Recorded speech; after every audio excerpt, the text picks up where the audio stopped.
لا حول ولا قوة الا باللہ العلی العظیم حسبنا اللہ ونعم الوکیل نعم المولا ونعم النصیر اعوذ باللہ من الشیطان الرجیم بسم اللہ الرحمن الرحیم الحمد لأہلہ والصلاة علی اہلہا۔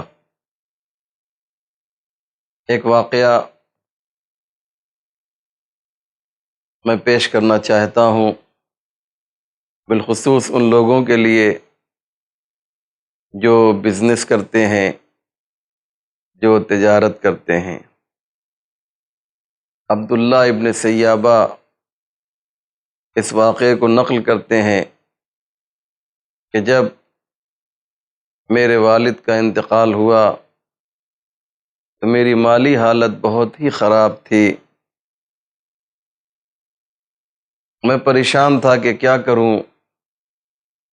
کچھ دن کے بعد میرے والد کے دوست مجھ سے ملنے کے لیے آئے اور انہوں نے مجھے 1000 درہم بطور امانت دیا کہ تم اس سے بزنس کرو اور آگے بڑھو، جو بھی فائدہ اس سے تمہارا ہوگا اسے تم اپنے لیے استعمال کرو، بعد میں ہمارا پیسہ واپس کر دینا۔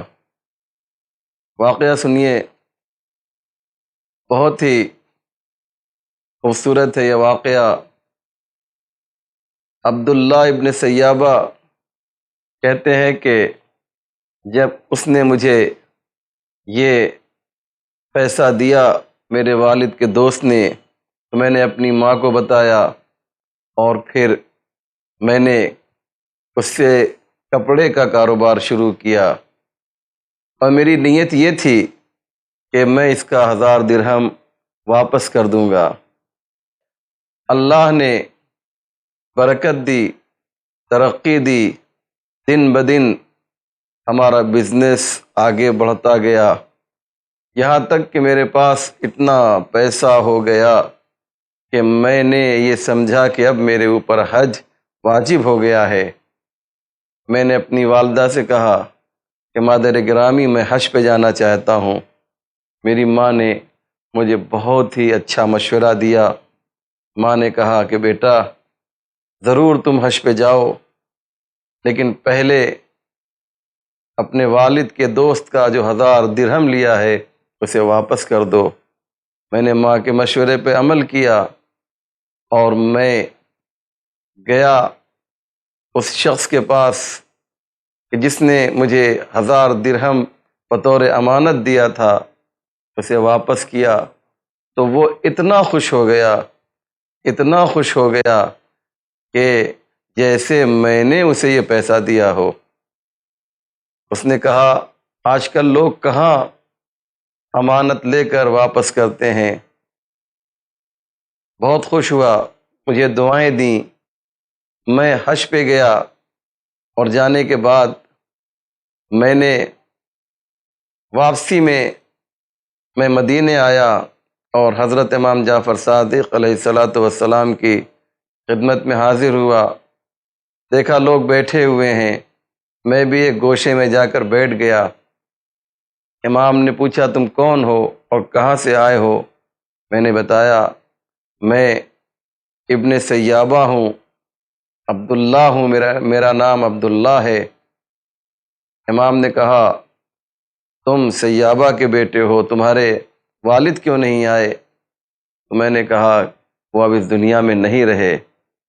امام غمگین ہوئے، میرے والد کے لیے مغفرت کی دعا کی امام نے، اور اس کے بعد کہا کہ کیا تم کو تمہارے والد کا کوئی ترکہ ملا ہے میراث کے طور پہ؟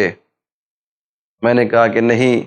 پورا واقعہ میں نے نقل کیا کہ 1000 درہم میرے والد کے دوست نے مجھے دیا تھا، اور جب میں نے یہ جملہ کہا کہ میں ان پیسوں کو واپس کر کے آ رہا ہوں، تو امام بہت خوش ہوئے، اور امام نے کہا کہ جو شخص امانت میں خیانت نہیں کرتا ہے وہ اپنی دنیا کو بھی آباد کرتا ہے اور اپنی آخرت کو بھی آباد کرتا ہے۔ اے عبداللہ ابن سیابہ، تم نے میرے دل کو خوش کر دیا، بہت اچھا کام کیا تم نے کہ امانت کو واپس کیا۔ یاد رکھو، میں یہ چاہتا ہوں کہ تم کو کچھ نصیحت کروں۔ عبداللہ ابن سیابہ کہتے ہیں ہاں مولا، کیوں نہیں، میں چاہتا یہ ہوں کہ آپ کچھ باتیں مجھے ایسی بتائیے کہ جو میری زندگی کے لیے مشعل راہ بن سکے، میری زندگی کو بنا سکے۔ تو امام نے کہا چاہتے یہ ہو کہ تمہارا کاروبار آگے بڑھے، جو بزنس مین ہیں میں ان سے ریکویسٹ کروں گا کہ میری اس بات کو سنیں، اگرچہ میری بات نہیں ہے، امام کی بات ہے۔ تو امام نے کہا ابن سیابہ، میں چاہتا یہ ہوں کہ تمہارا بزنس اور آگے بڑھے، تم اور ترقی کرو، لیکن تمہیں دو کام کرنا ہوگا، اسی کے لیے میں نے آپ کو زحمت دی ہے، اسے براہ کرم سماعت فرمائیے۔ امام کا یہ جملہ ہے، امام نے کہا علیک بصدق الحدیث و اداء الامانہ، دو کام کرو گے تو تم تجارت میں بہت ہی آگے نکل جاؤ گے۔ کہ وہ دو کام کون سا ہے؟ سنیں، امام نے فرمایا کہ سچائی کو اختیار کرو اور امانت کو ادا کرو۔ اگر بزنس مین، تاجر یہ دو کام کرے کہ سچ بولے اور امانت میں خیانت نہ کرے تو وہ بہت ہی آگے بڑھ جاتا ہے۔ لوگ کہتے یہ ہیں کہ صاحب بغیر جھوٹ کے کاروبار آگے نہیں بڑھتا، شاید یہ دولت ہمیں وقتی طور پہ ملے جو جھوٹ کے ذریعے سے حاصل ہوتی ہے۔ اگر واقعاً ہمیں مالدار بننا ہے اور ایسا مال جو ہماری زندگی کے لیے فائدہ مند ہو، تو اس کے لیے امام جعفر صادق علیہ السلام کا یہ مشورہ اور یہ حکم ہمیں ماننا ہوگا۔ چنانچہ عبداللہ ابن سیابہ کہتے ہیں کہ میں گھر واپس آیا، اپنے شہر واپس آیا، اور میں نے ان دونوں مشوروں پر عمل کیا کہ سچائی کو بھی اختیار کیا، ہر مرحلے میں سچ بولا اور امانت میں کبھی خیانت نہیں کی۔ تو ایک سال میں اتنا پیسہ آیا، اتنا مال آیا کہ میں نے 3 لاکھ درہم، سنیں، میں نے 3 لاکھ درہم صرف جو ہے راہ خدا میں خرچ کیا۔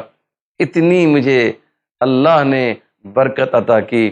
معلوم یہ ہوا کہ جب ہم صحیح طریقے سے بزنس کریں گے تو اللہ جو ہے ہمیں ضرور برکت دے گا، یہ اس کا وعدہ ہے۔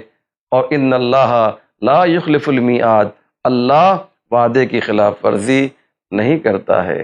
السلام علیکم ورحمۃ اللہ وبرکاتہ۔